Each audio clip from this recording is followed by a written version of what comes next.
दोस्तों आज है ऑप्शन ट्रेडिंग कोर्स का 8वां दिन और आज के इस वीडियो में हम डिस्कस करने वाले हैं मॉर्निंग स्टार पैटर्न और इवनिंग स्टार पैटर्न्स के बारे में। ये पैटर्न क्या होती है और यह इसका मतलब क्या होता है और ये किस पोजीशन पे वर्क करती है और चार्ट में यह बनने पर हम किस तरीके से इसे ट्रेड कर सकते हैं। तो चलिए दोस्तों वीडियो को शुरू करते हैं। दोस्तों यह है निफ्टी 50 का चार्ट और आप देखेंगे मार्केट का यह रेंज एरिया है। मार्केट इस पोजीशन पे कई दिनों से रेंज बना रही थी, उसके बाद मार्केट इस पोजीशन पे मॉर्निंग स्टार पैटर्न बनाती है और यहाँ पे एक शानदार मूवमेंट देखने को मिलता है और यह पैटर्न करीब 24,070 से लेकर के 24,300 तक का 325 तक का मोमेंट हमें देखने को मिलता है, यानी करीब यहाँ पे 225 से 230 तक का मोमेंट हमें यहाँ से आसानी से देखने को मिलता है। दोस्तों मार्केट का यह नेक्स्ट एग्जांपल है और इस पोजीशन पे आप देखेंगे तो मार्केट यहाँ पे खुलती है, खुलने के बाद मार्केट यहाँ से रेसिस्टेंस लेकर के माने इस पोजीशन पे सपोर्ट लेकर के मार्केट यहाँ से ऊपर की मूव करती है, लेकिन फिर से रेसिस्टेंस लेती है और मार्केट नीचे की आती है और यहाँ पे रिटेस्ट करके फिर से मार्केट यहाँ पे एक शूटिंग स्टार पैटर्न बनाती है और यहाँ से फिर आप देखेंगे मार्केट में एक शानदार मोमेंट ऊपर की ओर देखने को मिला है। यह नेक्स्ट एग्जांपल और इस पोजीशन में आप देखेंगे तो मार्केट यहाँ से मार्केट की ओपनिंग इस पोजीशन में होती है, मार्केट फिर से यहाँ से नीचे की ओर मूव लगाता है और फिर यहाँ से मार्केट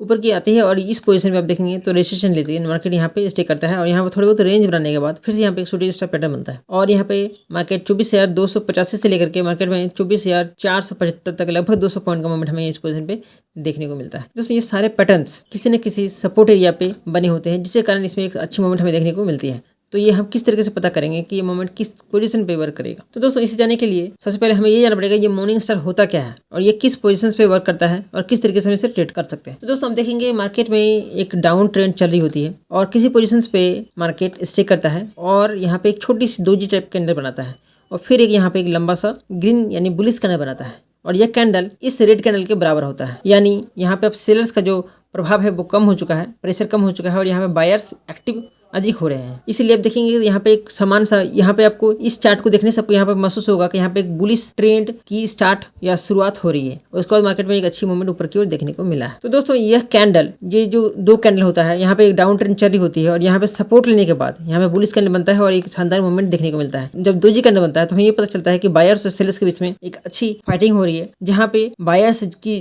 जीत होती है क्योंकि यह कैंडल रेड होता है और नेक्स्ट कैंडल जब बनता है और यहाँ पे इतनी बड़ी सी ग्रीन कैंडल बनती है तो इससे हमें कंफर्म मिलती है कि यहाँ पे बायर्स एक्टिव हैं और यह उनका प्रभाव ज़्यादा है और यहाँ पे ज़्यादा बायर्स एक्टिव है, जिसके कारण यहाँ पे इतनी बड़ी सी ग्रीन कैंडल बनी है। इससे यह उम्मीद होता है कि मार्केट यहाँ से ऊपर की ओर मूव कर सकती है। दोस्तों यह स्टार पैटर्न दो तरीके से होता है, मॉर्निंग स्टार पैटर्न्स और evening star patterns. Morning star pattern जो होता है यह बॉटम में बनता है और यह बुलिश होता है। Evening star patterns resistant area में बनती है और यह बेयरिश होती है। जब इवनिंग स्टार बनती है तो मार्केट में डाउन ट्रेंड आने की संभावना होती है और जब मॉर्निंग स्टार बनती है तो मार्केट में अप ट्रेंड होने की संभावना होती है। दोस्तों इसे याद करने का सबसे बेस्ट ये तरीका इस तरह का है कि जब मॉर्निंग स्टार होती है तो दिन की शुरुआत होती है, यानी पॉजिटिव वाइब्स, यानी मार्केट पॉजिटिव की ओर यानी अप ट्रेंड मूव करती है। इवनिंग स्टार यानी इवनिंग यानी शाम या रात होने की संभावना होती है, जिसके कारण मार्केट में भी एक बेरिश आने की संभावना होती है और जिसके कारण यह मार्केट में बेरिश ट्रेंड को इंडिकेट करता है। इस तरीके से आप याद रख सकते हैं कि मॉर्निंग स्टार बुलिश ट्रेंड को दर्शाता है और इवनिंग स्टार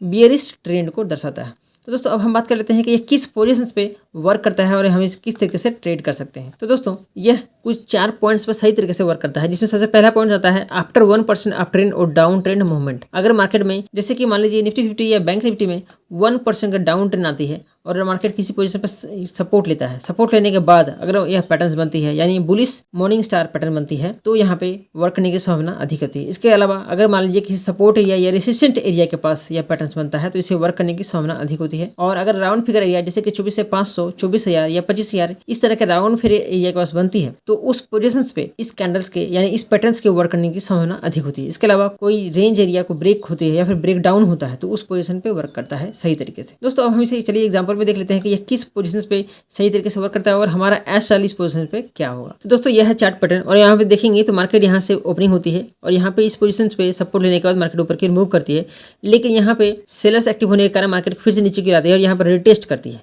जिस पोजीशन पे मार्केट रिट्रेस करती है और यहाँ पे जब इस तरह का पैटर्न्स बनता है तो उस पोजीशन पे हमारी एंट्री होती है, यानी हमारी एंट्री जब मॉर्निंग स्टार पैटर्न्स को नेक्स्ट कैंडल ब्रेक कर रही होती है, यानी इस मॉर्निंग स्टार पैटर्न्स को नेक्स्ट कैंडल यानी ये ग्रीन कैंडल जब ब्रेक कर रही होती है तो हमारा एंट्री पॉइंट इस कैंडल में हमारा होता है और हमारा एसएल इस मॉर्निंग स्टार पैटर्न्स के लोएस्ट पोजीशन पे होता है, यानी इस पोजीशन पे हमारा एसएल होगा। तो इस तरीके से याद रखें कि हमारा एसएल पैटर्न्स के लोएस्ट पोजीशन पे हमारा एसएल होगा और हमारी एंट्री जो मॉर्निंग स्टार पैटर्न्स है उसको ब्रेक करने वाली जो फर्स्ट कैंडल या सेकंड कैंडल होगी उस कैंडल में हमारी एंट्री होगी। जैसे कि यहाँ पे अब इस ग्रीन कैंडल में हमारी एंट्री होती है और हमारा एसएल इस पोजीशन पे होता है। दोस्तों इस तरीके से आप अगर कैंडल्स के सभी रूल्स को फॉलो करते हुए ट्रेड करते हैं तो आप अच्छी प्रॉफिट जनरेट कर सकते हैं। तो दोस्तों मिलते हैं नेक्स्ट वीडियो में, तब तक के लिए जय हिंद।